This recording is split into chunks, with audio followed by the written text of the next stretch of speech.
Menurut aku ya, kamu gak akan pernah menyesal memilih kepentinganmu sendiri, memilih dirimu sendiri untuk kebaikanmu sendiri.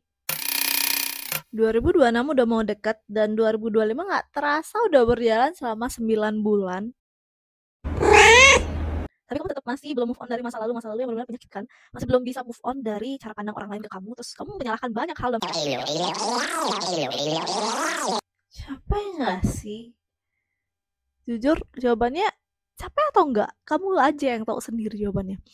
Karena perjalanan 2025 ini emang penuh gonjang-ganjing, penuh huru-hara for me personally ya. Jadi kayak banyak banget hal-hal di luar kendali itu yang ganggu dan menarik energi-energi yang sebenarnya nggak diperluin gitu untuk nge-react itu, untuk bilang kayak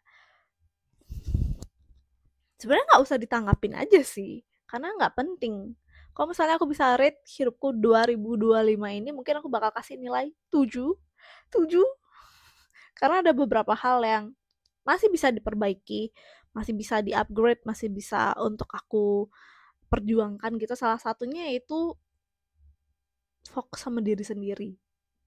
Kenapa? Ini penting gitu.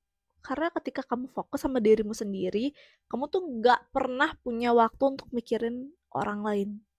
Bayangin aja, kamu pagi-pagi udah mulai dengan meditasi, terus tiba-tiba kamu udah harus kerja, kamu sibuk hektik di kantor, memikirkan deadline di kantor, terus pulang kerja kamu harus siap-siap kuliah, dari siap-siap kuliah, kamu berangkat ke sekolah, kamu sambil hari sama teman, terus habis itu kamu ada tugas, itu udah malam, dan besok kamu harus pulangnya itu lagi. Kamu tuh udah terlalu sibuk dengan dirimu sendiri, dan sampai akhirnya kamu sadar, ternyata jadi sibuk itu juga menyenangkan. Ternyata jadi sibuk itu gak selamanya bikin aku burn out. Ternyata jadi sibuk itu bikin aku sadar kalau enak kalau sibuk. Jadi kita gak punya waktu untuk overthinking, gak punya waktu untuk tadi aku pakai baju kayak gini, jelek gak ya? Gak punya waktu untuk itu karena hidup terus berjalan. Dan kamu tahu gitu, kalau hidup berjalan dan waktu gak bakal menunggu kamu. Jadi daripada di sisa 2025 ini kamu terus menyesali hal-hal yang bikin kamu tuh makin marah, mending kamu tanya sama diri kamu sendiri. Di sisa waktu yang lagi sedikit ini, apa yang bisa kamu lakuin untuk dirimu sendiri, biar kamu nantinya di 2026 tuh dengan bangga bilang kayak, keren banget ya aku 2025 bisa kayak gitu loh. Keren banget ya aku bisa memilih diriku dibanding memilih mendengarkan opini orang-orang yang gak membangun dan gak bikin aku jadi bertumbuh juga.